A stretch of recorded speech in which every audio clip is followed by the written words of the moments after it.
strategi pemasaran berdasarkan ada tidaknya pasar sasaran. Coulter dan Armstrong mencatat 3 strategi pemasaran berdasarkan ada tidaknya pasar sasaran. Yang pertama yaitu pemasaran massal. Dalam praktik pemasaran massal, penjual memproduksi produk secara massal, mempromosikan produk secara massal. Hanya ada satu jenis produk untuk seluruh pasar beraneka ragam tidak dipikirkan dalam praktik tersebut. Yang kedua yaitu pemasaran variasi produk, di mana perusahaan memproduksi 2 atau lebih varian produk yang berbeda dalam hal fitur, gaya, kualitas, model, harga, dan lain-lain. Dasar pemikirannya yaitu pembeli memiliki selera yang berbeda-beda, sehingga perlu disediakan banyak variasi produk yang ditawarkan ke dalam pasar.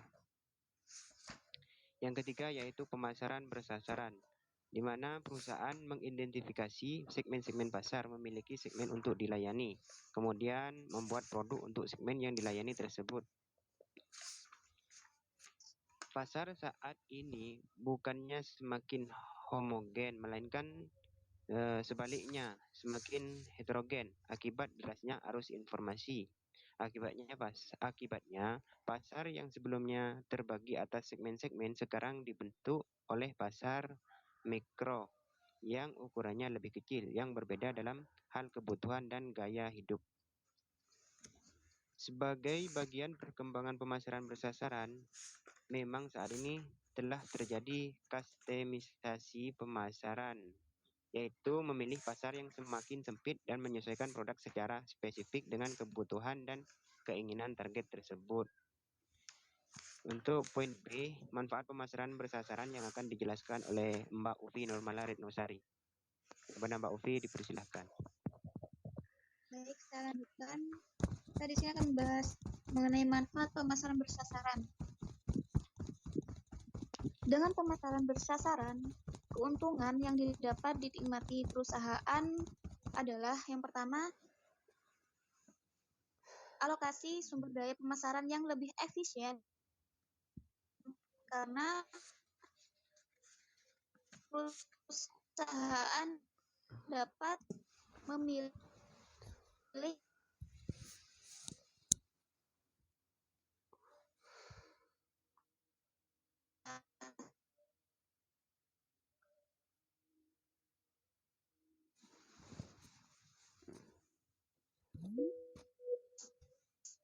pasar yang letak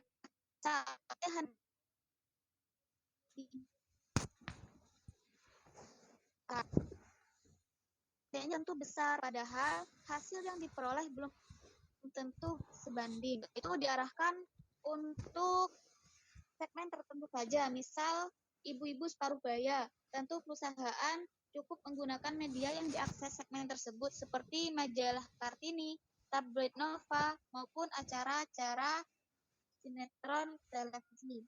Yang kedua, lebih memahami kebutuhan dan keinginan pasar. Mana lebih mudah mengenal 1.000 orang ataukah 50 orang. Semakin sedikit orang yang menjadi pusat perhatian, maka semakin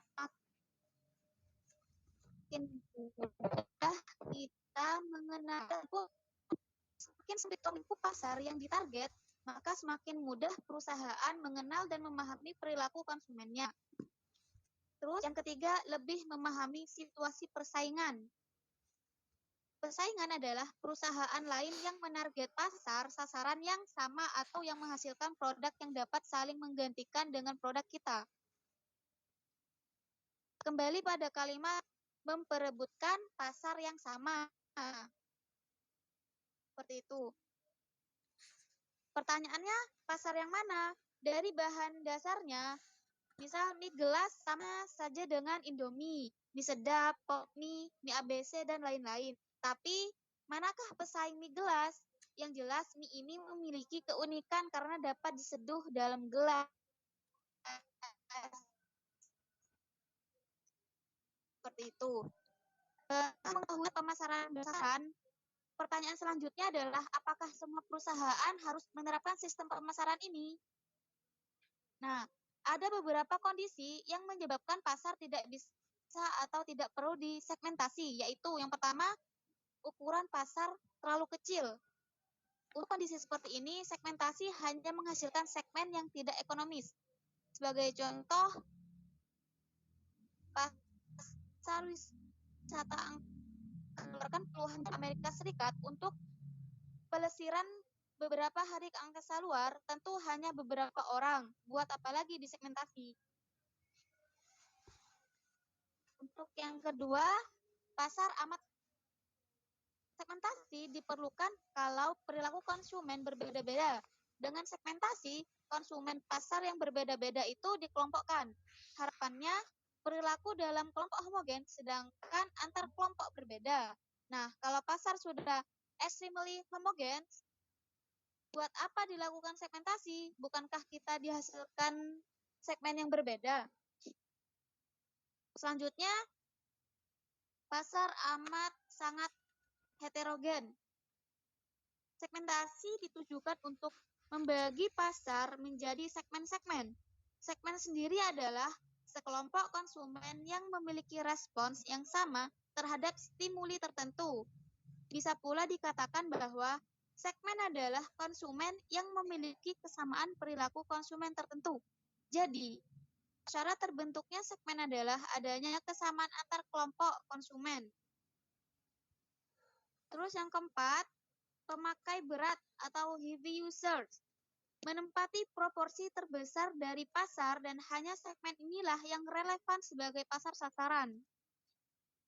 Katakanlah kalau dilakukan segmentasi, akan diperoleh segmen pemakai berat, pemakai sedang, pemakai ringan. Kalau diketahui pemakai berat menghasilkan 95% permintaan pasar, tentu pasar sasaran yang layak adalah kelompok ini. Karena itu tidak perlu lagi dilakukan segmentasi. Terus selanjutnya, sebuah merek sudah dominan di dalam pasar. Kalau sudah mendominasi setiap segmen, buat apa lagi produk itu melakukan segmentasi? Kalau perusahaan mencoba mempersempit pasar sasaran, hasilnya bukan meningkatkan, malah sebaliknya menurunkan penjualan. Contohnya nih, adalah teh botol sosro. Pantaskah minuman yang dikonsumsi semua kalangan ini membatasi pasar sasarannya? Maka sebaliknya, dengan jargon apapun makanannya, minumannya tetap teh botol sosro. Nah, produsen terkesan menarget semua kalangan sebagai pasar sasaran. Seperti itu, sekian saya pembahasan manfaat pemasaran bersasaran. Untuk selanjutnya, tahap-tahap pemasaran bersasaran yang akan dibahas oleh Mbak Nurul. Waktu dan tempat dipersilahkan. Baik, terima kasih Mbak Ufi. Poin C, tahap-tahap pemasaran bersasaran.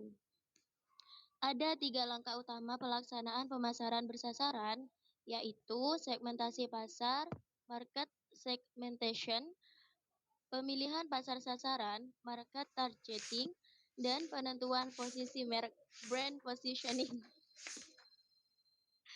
Setiap langkah dirinci ke dalam 2 langkah, sehingga secara keseluruhan pemasaran memiliki 6 langkah. Ada di gambar 3.2. 1. Identifikasi variabel segmentasi. Kembangkan profil setiap segmen yang dihasilkan. Pilih kriteria untuk menentukan daya tarik segmen. Pilih segmen sebagai pasar sasaran. Kembangkan brand positioning untuk setiap pasar sasaran. Kembangkan bauran pemasaran untuk setiap pasar sasaran. Kurang lebihnya seperti itu. Poin selanjutnya akan dibahas oleh Mbak Nadia. Silakan Mbak Nadia.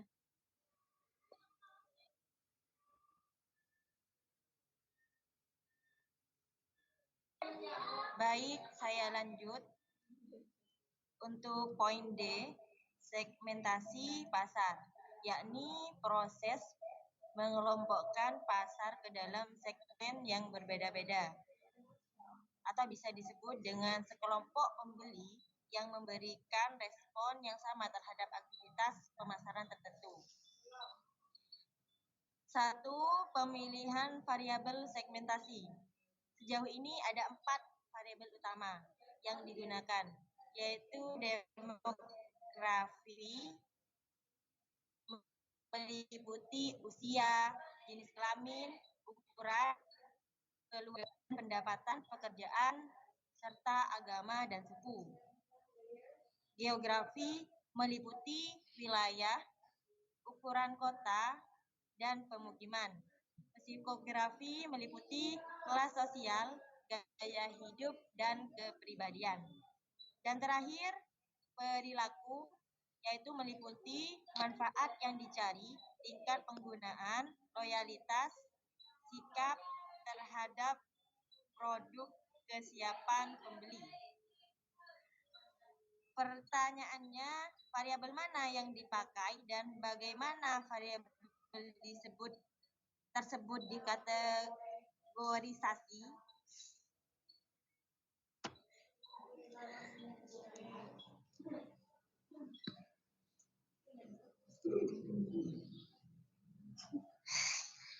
Tidak ada ketentuan baku tentang itu. Setiap pengelompok terhadap objek apapun harus memiliki dasar untuk mengelompokkan. Kalau ada sekumpulan orang, kita mudah melakukan pengelompokan berdasarkan jenis kelamin. Hasilnya 2 kelompok, yaitu pria dan wanita. Dalam pengelompokan ini, dasar atau variabel yang digunakan adalah jenis kelamin. Dalam segmentasi, pemilihan variabel-variabel yang dilibatkan tidak boleh sembarangan. Aturannya, pertama, tentunya kelompok-kelompoknya harus mempunyai manfaat, yaitu bermanfaat. Aturan kedua, dapat memberikan gambaran persamaan dan perbedaan antara kelompok. Secara ringkas,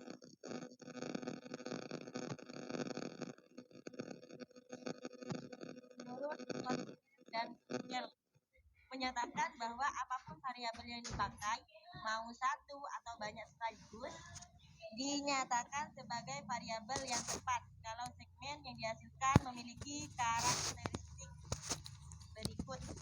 Di antaranya berbeda, dapat diukur, dapat dijangkau, cukup besar, dan dapat digarap. Untuk poin 2, kan perlu mengembangkan profil atau sifat-sifat setiap segmen, sehingga perusahaan dapat mendesain strategi pemasaran yang sesuai dengan segmen sasaran. Tentu saja riset pemasaran dilakukan dulu sebelum melakukan segmentasi, sehingga segmentasi pemasaran tidak dilakukan asal-asalan, akan tetapi didasarkan dengan metode yang dapat dipertanggungjawabkan pula. Jadi, proses segmentasi tidak berhenti sampai di situ saja. Yang pertama, segmen sosial, dan kedua, segmen nilai. Untuk poin berikutnya, saya serahkan kepada Mbak Novi.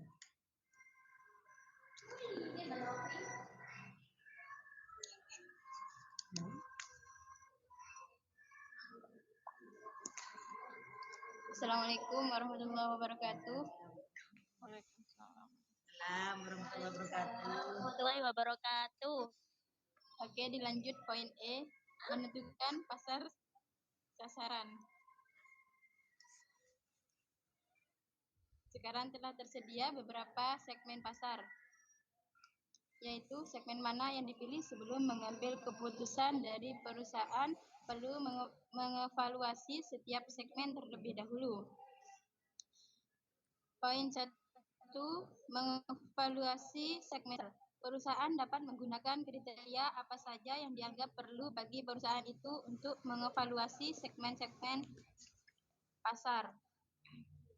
Berikut ini kriteria yang dapat ditimbangkan ukuran dan pertumbuhan segmen dan daya tarik segmen serta sasaran dan sumber daya yang dimiliki perusahaan. Di situ ada beberapa macam. A. Ukuran dalam pertumbuhan segmen.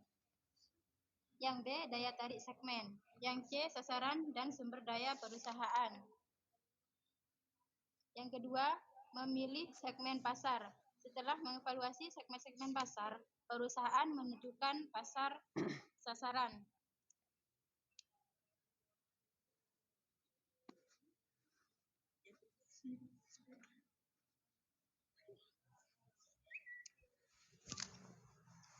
Di situ sudah ada beberapa contoh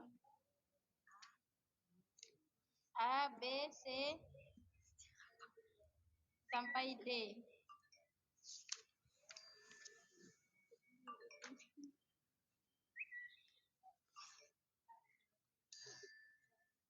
Dari ketiga strategi yang telah dibahas, mana yang dipilih? Menurut Brandley, ada 5 faktor yang diperlukan dan dipertimbangkan, yaitu sumber daya perusahaan. Semakin banyak segmen yang dipilih, semakin besar biaya yang diperlukan untuk melayani semua segmen. Di dalam perusahaan kecil tersebut, biasanya lebih menyukai concentrate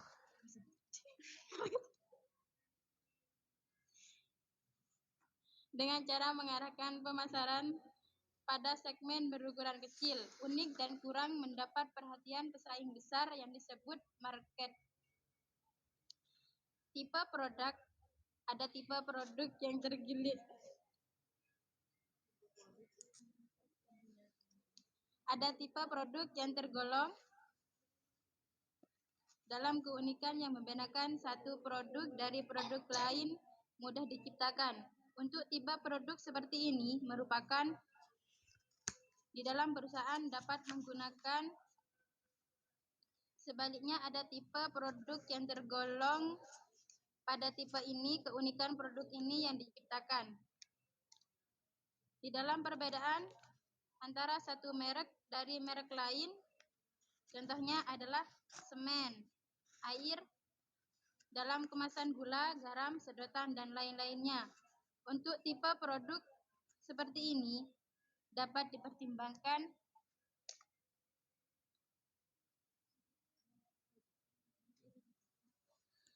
tahap dalam daur hidup produk.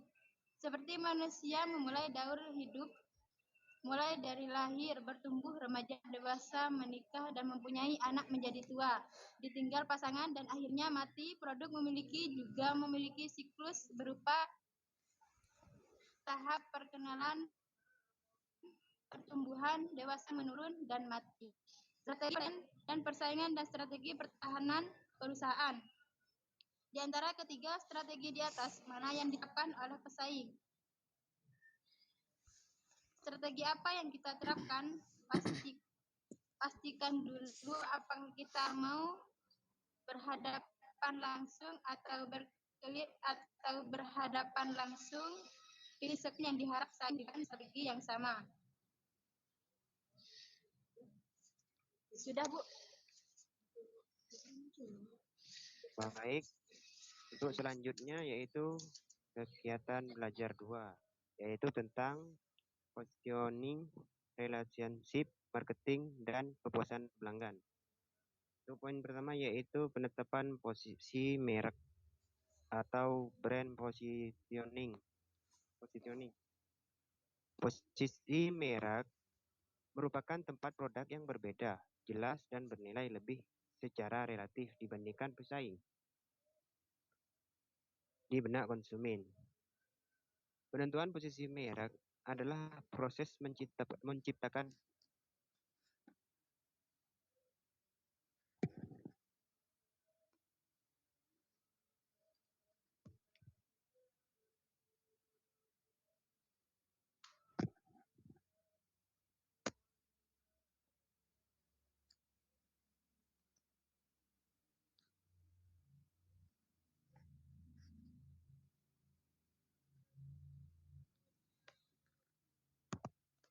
Baik, penentuan posisi merek adalah proses menciptakan posisi produk, Konsep brand position sering saling menggantikan dengan brand positioning atau positioning saja. Brand position dan product position juga sering dipakai bertiga, walaupun untuk tingkat lanjut keduanya dapat dibedakan. Tetapi pada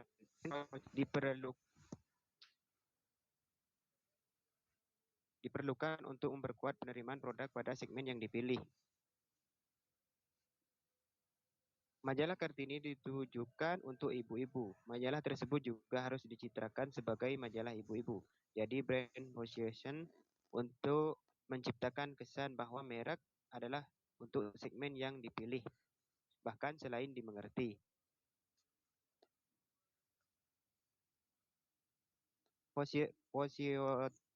Positioning dapat kita artikan sebagai pendapat pertama atau apa yang timbul seketika dalam pikiran kita ketika kita memikirkan suatu produk. Contohnya ketika kamu berpikir atau ditanyakan tentang mobil yang aman dikendarai, merek apa yang paling pertama keluar dari pikiran kita? Karena para konsumen telah dibebani dengan berbagai macam-macam informasi yang berjubel mengenai produk atau jasa yang jumlahnya ribuan. Maka setiap kali mengambil suatu keputusan pembelian, mereka tidak dapat mengevaluasi kembali produk yang ditawarkan dan dicari. Oleh karena itu, untuk mempermudah pengambilan keputusan pembelian, mereka mengorganisasikan produk-produk ke dalam kategori-kategori.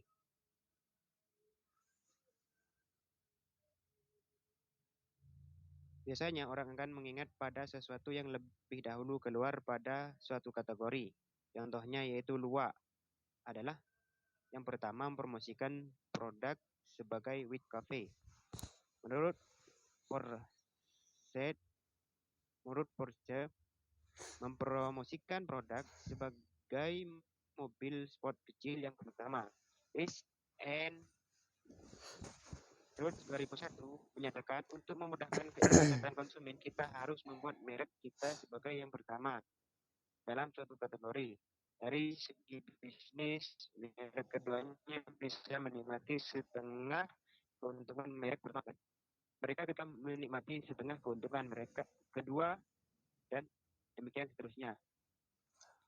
Jadi kesimpulannya bahwa positioning berkaitan dengan poin-poin yang membedakan merek kita dibandingkan merek pesaing, yang kita sebut point of differences. Menurut Coulter dan Kyler 2012, poin-poin yang membedakan tersebut tidak datang dengan sendirinya, melainkan diinformasikan melalui proses diferensiasi seperti yang dijelaskan tersebut. Untuk poin B yang akan dijelaskan oleh Mbak Ufi.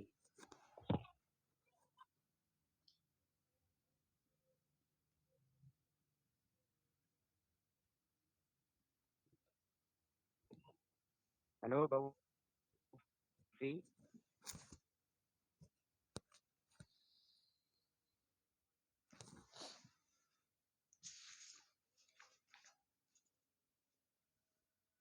Ufi.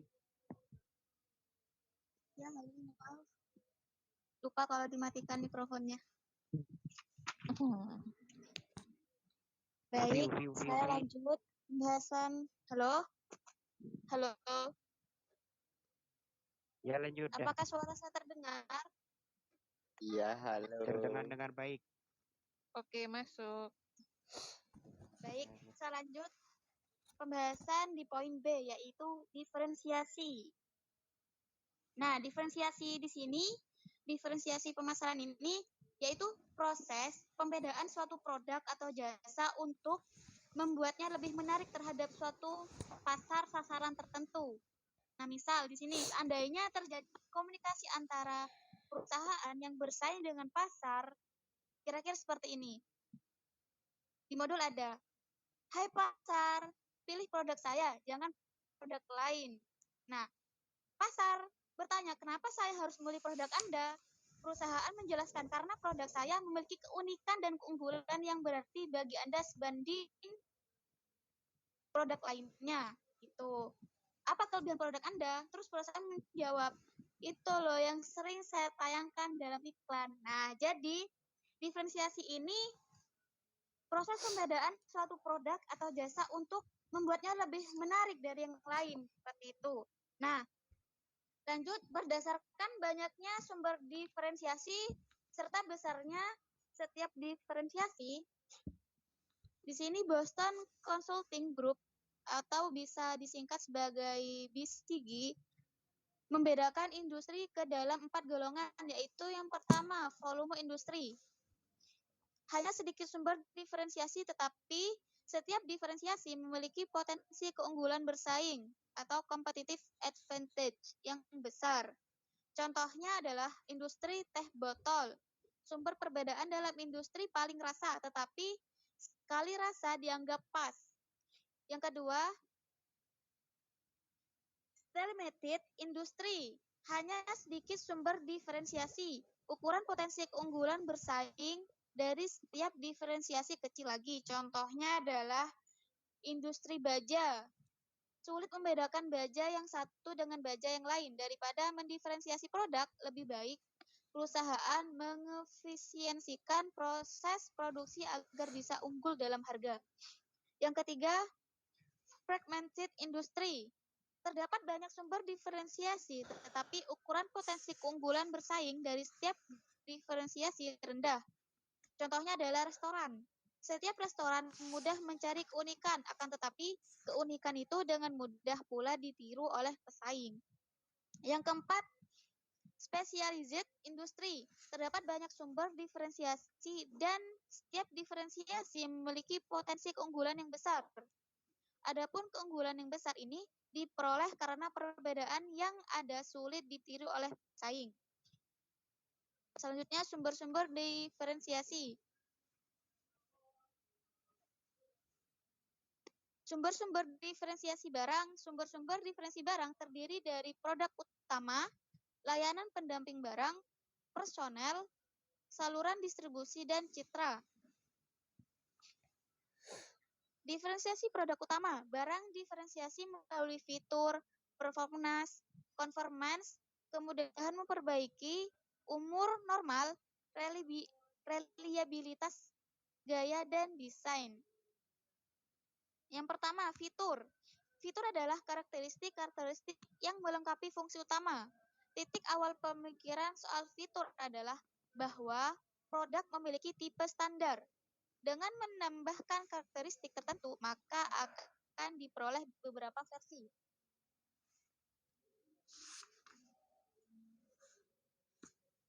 Kualitas kinerja adalah kemampuan produk memenuhi fungsi dasarnya.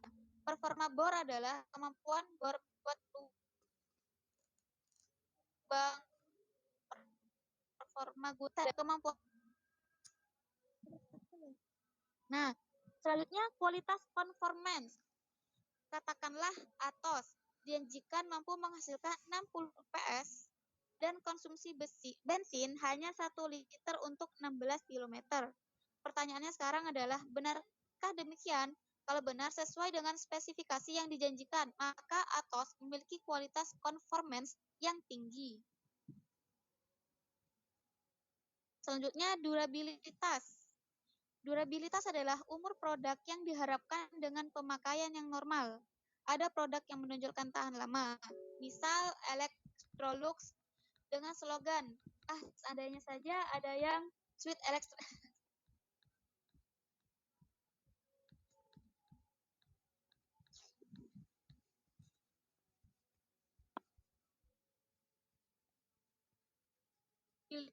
Durabilitas adalah suatu ukuran yang menyatakan kemungkinan produk tidak sedang rusak dalam jangka waktu tertentu.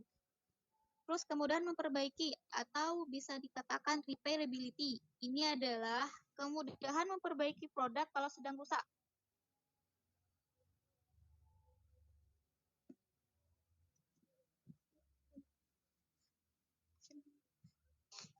Selanjutnya, gaya, style, adalah tampilan produk yang dapat dirasakan konsumen.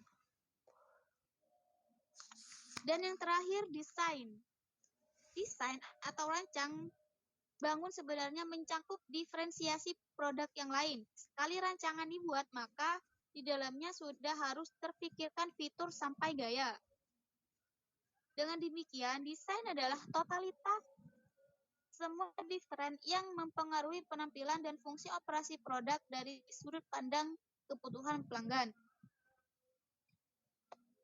Diferensiasi personel. Dalam perusahaan yang murni menghasilkan barang, tentu personel yang terlibat dalam proses produksi tidak terlibat dalam kontak langsung dengan konsumen. Oleh karena itu, different yang bisa dipromosikan oleh perusahaan paling kompetensi. Lain halnya kalau personel tersebut berkontak langsung dengan konsumen. Maka sumber diferensiasi lebih banyak, yaitu yang pertama, kompetensi. Karyawan memiliki pengetahuan dan keterampilan yang dibutuhkan. Banyak perguruan tinggi menjadikan poin ini sebagai sumber diferensiasi dengan menyatakan bahwa dosen-dosennya lulusan S3 dan S2 luar negeri dan dalam negeri yang bereputasi. Yang kedua, kesopanan. Karyawan penuh kepedulian, bersahabat, dan menghormati. Yang ketiga, kredibilitas, yaitu karyawan yang dapat dipercaya. Yang keempat, reliabilitas, yaitu karyawan memberikan layanan secara konsisten dan akurat. Yang kelima, daya tanggap atau responsiveness, yaitu karyawan menanggapi masalah dan permintaan konsumen secara cepat dan tuntas. Yang terakhir, komunikasi, bahwa karyawan berusaha memahami konsumen dan berkomunikasi secara jelas. Yang D, diferensiasi saluran.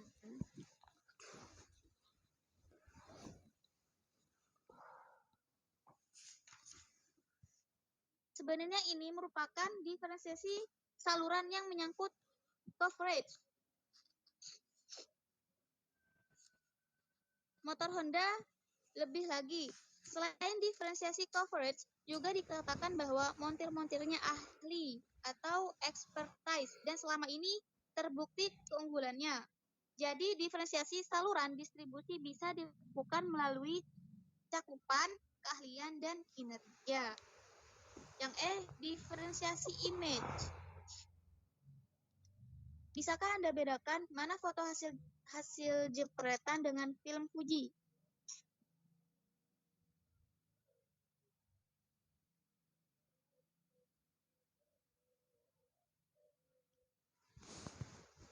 Sebagian besar orang tidak bisa membedakan kalau foto bagus atau jelek. Yang dipertanyakan orang bukan film yang dipakai, melainkan cara pemotretan. Kalau foto jelek, yang dicurigai adalah memotretnya tidak benar. Dan sebaliknya, kalau foto bagus bukan film yang dipuji, tapi orang atau kameranya. Yang kedua, syarat-syarat diferensiasi. Sekalipun perusahaan dapat membuat produk yang unik, tidak berarti bahwa keberhasilan produk sudah di tangan.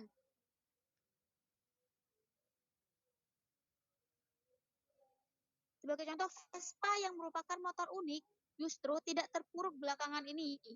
Kalau begitu, point of differences, bagaimana yang berhasil? Idealnya, code S itu harus yang pertama, important. Different itu bernilai bagi konsumen. Yang kedua,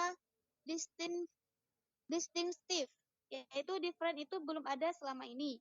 Yang ketiga, superior. Different itu memberikan kelebihan produk dari produk pesaing. Yang keempat, communicable. Different itu dapat dikomunikasikan dan diamati oleh konsumen.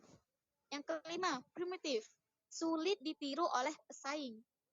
Yang keenam, affordable.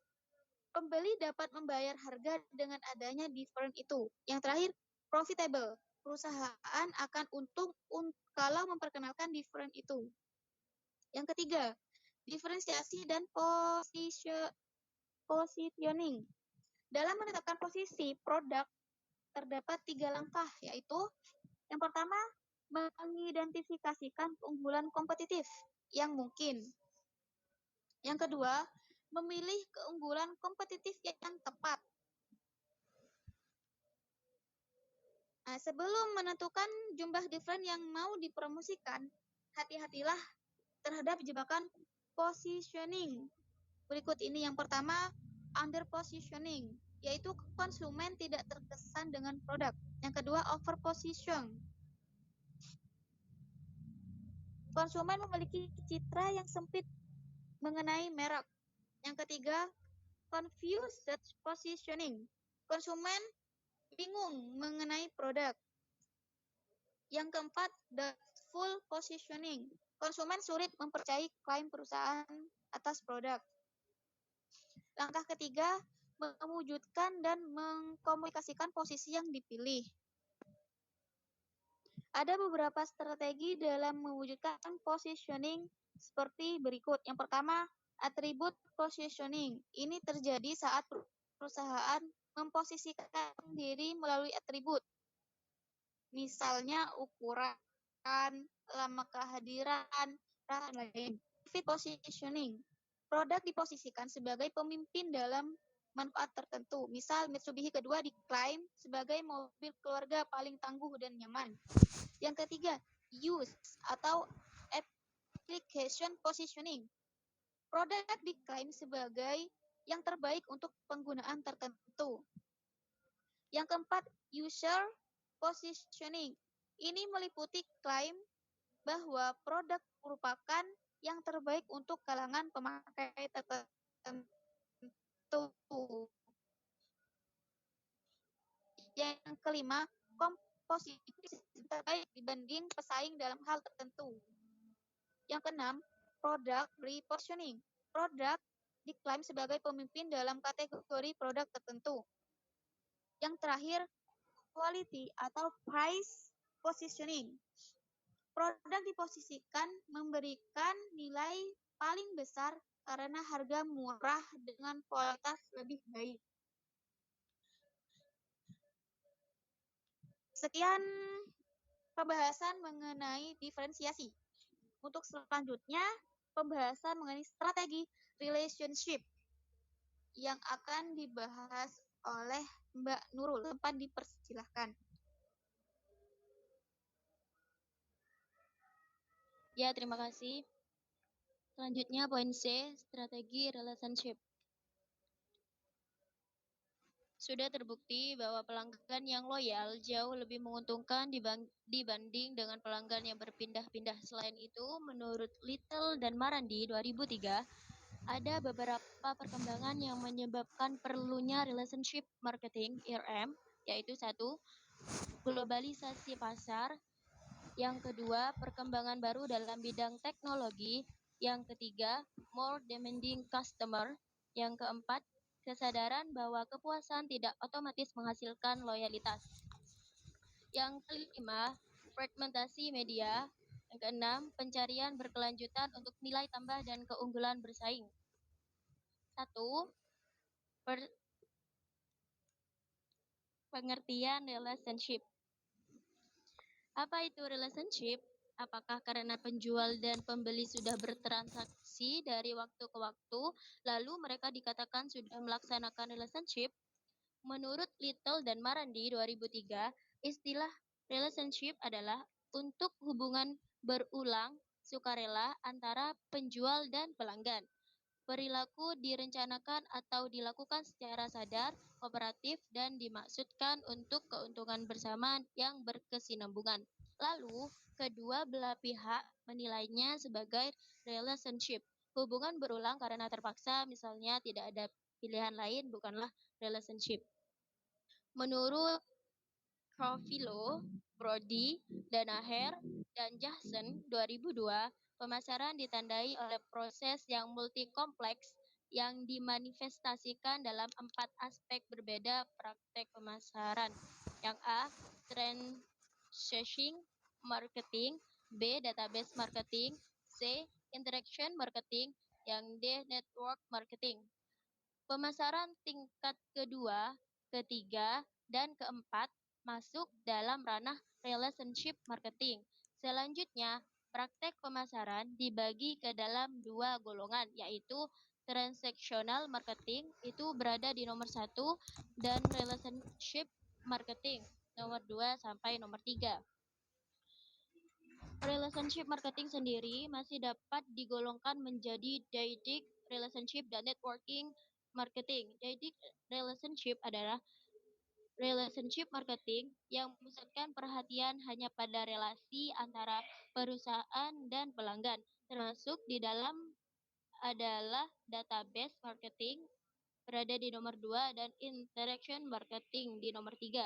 Dalam networking marketing, selain dengan pelanggan, relationship juga diperluas dengan stakeholder yang lain seperti pemasok, distributor, pengecer, dan lain-lain. Yang kedua, relationship dengan pelanggan.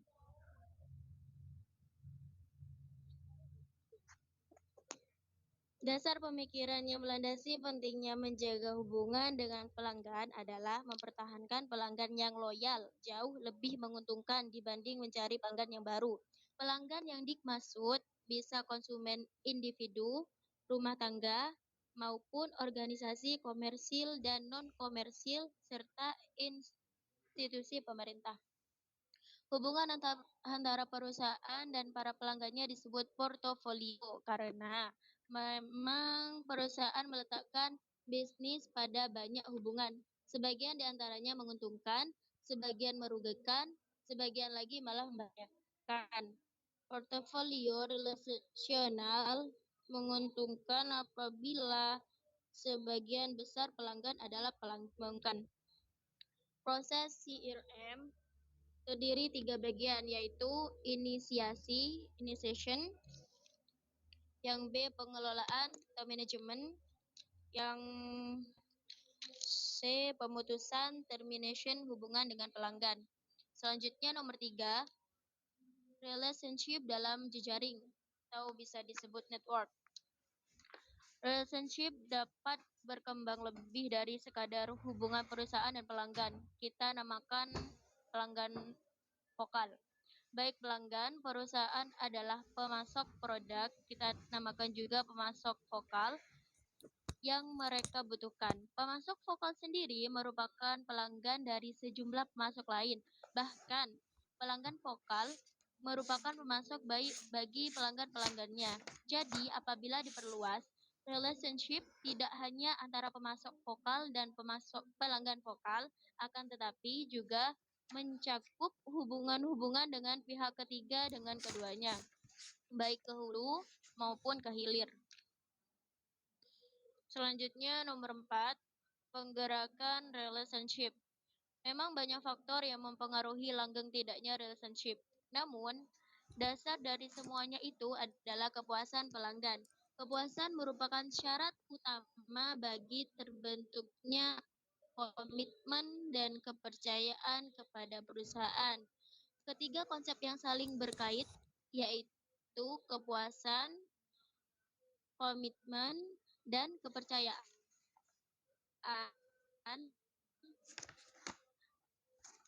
merupakan komponen pembentuk yang akan dibahas oleh Mbak Nadia dan Mbak Novita. Silahkan.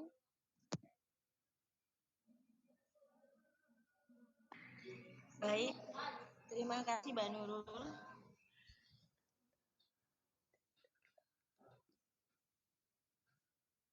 Untuk D,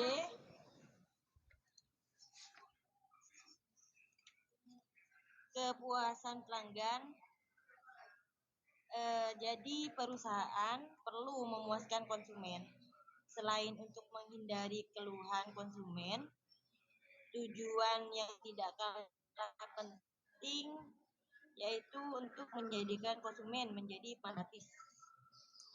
Dalam era globalisasi ini, persaingan bisnis baik di pasar domestik maupun di pasar internasional sekalipun semakin tajam. Setiap perusahaan harus berusaha untuk memuaskan pelanggan bila ingin memenangkan persaingan dan tetap bertahan keberadaannya. Kepuasan adalah tingkat perasaan seorang setelah membandingkan kinerja atau hasil suatu produk yang ia rasakan dibandingkan dengan harapannya. Nah, di sini banyak perusahaan yang menyatakan bahwa tujuan perusahaan yang bersangkutan adalah untuk memuaskan pelanggan. Cara pengungkapannya berbeda-beda. Seperti pelanggan adalah raja.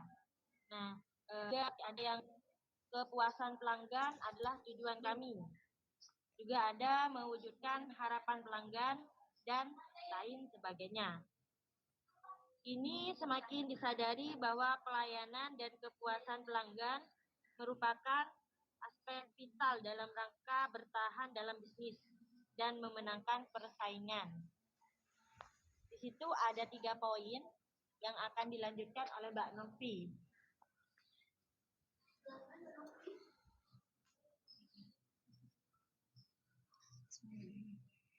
Oke, dilanjut poin 1, memantau kepuasan pelanggan. Di situ ada beberapa metode dalam dipergunakan setiap perusahaan untuk memantau kepuasan pelanggannya. Poin A, sistem keluhan dan saran.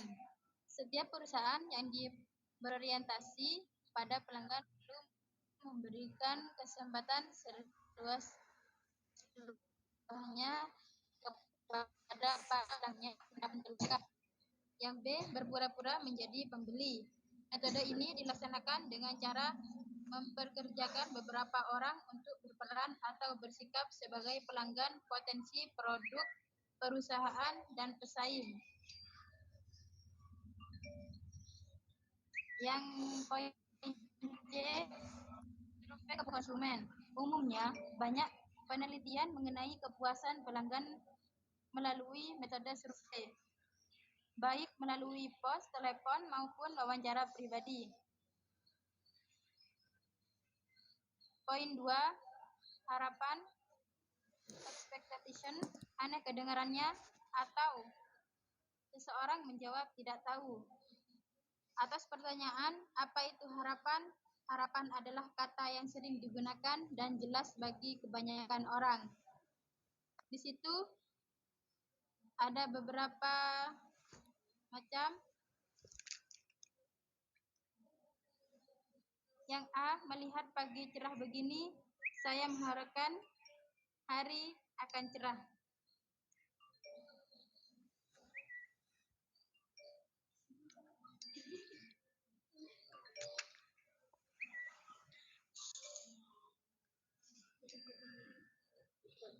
Harapan berdasarkan tingkat keinginan. Di situ ada yang mengatakan konsumen pasti menginginkan yang terbaik. Dengan kata lain, harapannya tidak perlu diukur lagi. Kondisi yang terbaik pasti itulah yang diinginkan konsumen.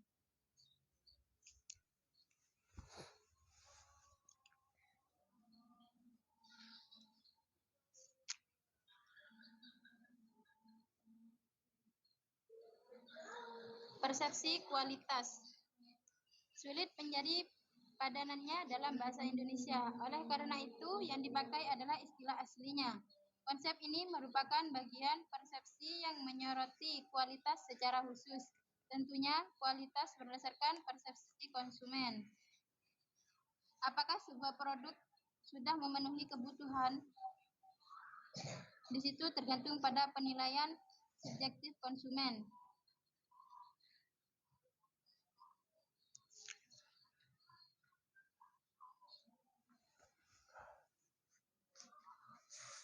Dalam pemasaran yang paling penting adalah persepsi. Malah bagi pemasar perlu ada keyakinan bahwa persepsi adalah realitas.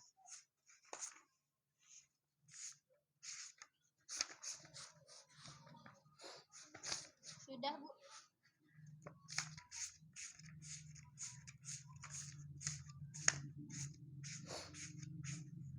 Sudah, Bu. Oke. Sebenarnya itu masih ada ya yang perlu dibahas di bawahnya tuh. Persepsi menurut Kotler dan Killer tahun 2012 mengatakan bahwa quality is the totality of feature and characteristic of a product. Dibaca itu sama Mbak. Mbak Novita. Iya. Mbak Novita Sari. Lilian dan Bruno tahun 96 juga memberikan 3 prinsip tentang perceived quality, PQ. Nah, jadi disingkat dengan PQ. Nah, adik-adik juga bisa mempelajari secara mandiri ya. Jadi nggak perlu kita baca semuanya. Karena insya Allah modul ini mudah untuk dipahami. Tapi tetap karena kita di sini web, tetap kita membuka sharing-sharing. Kita batasi 3 pertanyaan. Tapi kalau misalkan waktunya lebih bisa nambah lagi nanti pertanyaannya.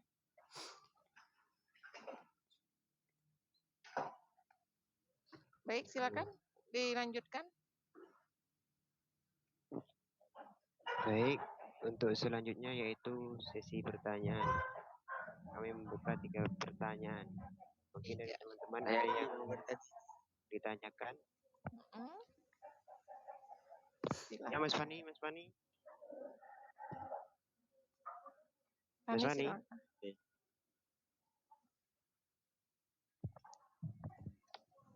Ada poin penetapan atau brand positioning yang kedua. Tadi kan dijelaskan. Halaman berapa? Kan dijelaskan Mas. KB2 itu. Dalam KB3 itu KB2 dijelaskan Ya, dalam penetapan posisi merek atau brand positioning atau perusahaan senantiasa menjalin hubungan dengan pelanggan. Sebab memperhatikan pelanggan lama lebih menguntungkan dibandingkan mencari pelanggan baru. Ya, KB2 yang A. Pelanggan yang seperti apa? Nah, itu apakah ada hubungannya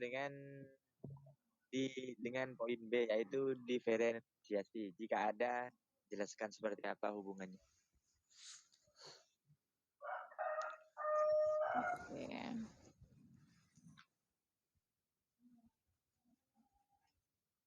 Saya mau nanya, Bu.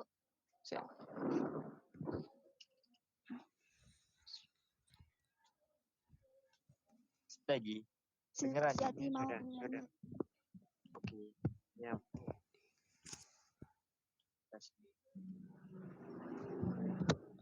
Siapa tadi yang kedua? Suciati. Ya, Bu. Ya. Ya. Saya mau nanya. Ya. Jelaskan perbedaan. Bukan nanya itu, nyuruh jelaskan itu. Itu ngasih soal itu, jelaskan. Ya. Apa perbedaan segmen dengan market niche? Apa? Segmen dengan segmen dengan market niche. Marketing.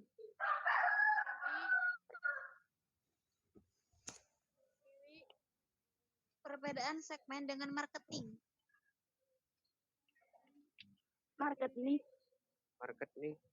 Marketing, mix marketing mungkin ya maksudnya ya. Mix marketing. Ya, Bu. Hah? Ada yang manggil saya? Oh, silahkan. Saya ikut ya. Kamar mandinya online juga ini, Bu. Oh gitu.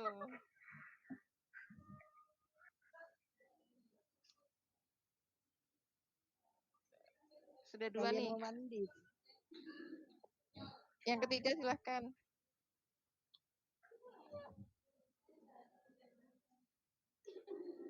Saya boleh tanya, Ji? Boleh.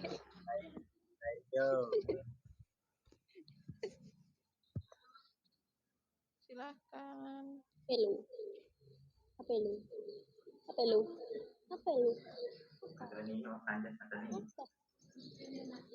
Kenapa harus bagus? Ini. Lanjut, kalian pertanyaan itu. Udah ada yang tanya lagi? Iya, dah aku dah.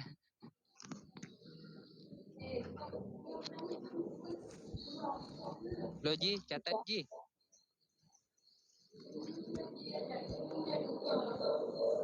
Nggak dengar suaranya apa itu? Ayo Don. Mengapa unsur-unsur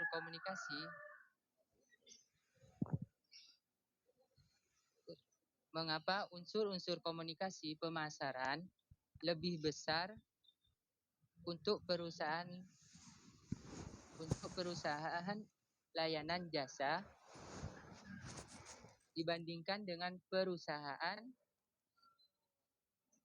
yang memasarkan barang? Itu pertanyaan kemarin ya, Mas Doni ya, tolong. Tolong Mas Doni, itu pertanyaan kemarin ya, tolong ya. Ada kelanjutannya, Bu. Kan kemarin belum dijawab, Bu.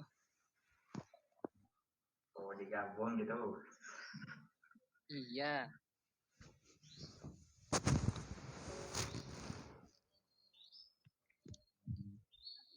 Lalu,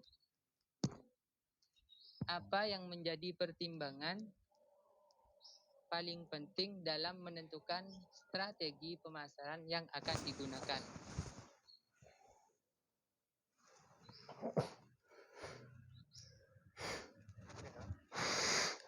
Sudah. Tulis soalnya Don, tulis Don. Strategi.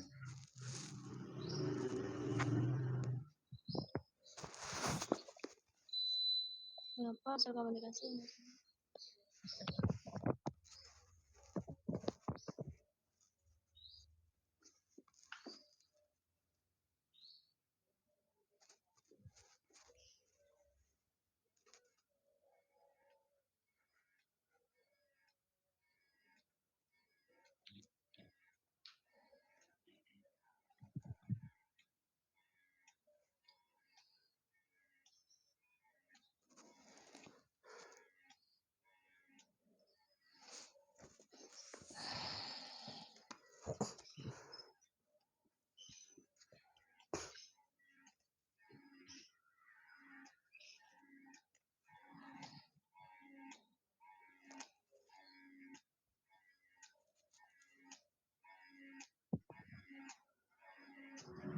Baik. Saya akan menjawab pertanyaannya Mbak Suciati, yaitu disuruh menjelaskan perbedaan segmen dengan market niche. Hah? Betul kan ya? Perbedaannya market niche. Market mix lah. Tadi gimana? Market niche. Di halaman berapa itu Mbak? Siapa namanya?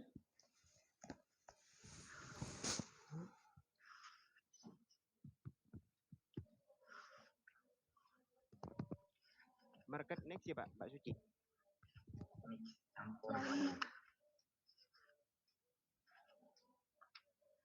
Mbak Suci, market niche. Ya, market niche. Ada di tabel 1. Oke, baik, saya akan jawab ya Bu. Silakan. Kalau segmen itu yaitu adalah sekelompok pembeli yang memiliki respon yang sama terhadap stimuli pemasaran tertentu. Sedangkan market niche yaitu adalah sekelompok pembeli yang memiliki kebutuhan sangat khusus dan biasanya yaitu berukuran kecil. Oke, seperti itu Pak Suciati.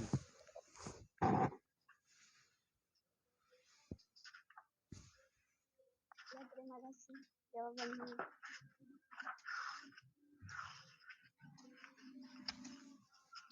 Mas Amin.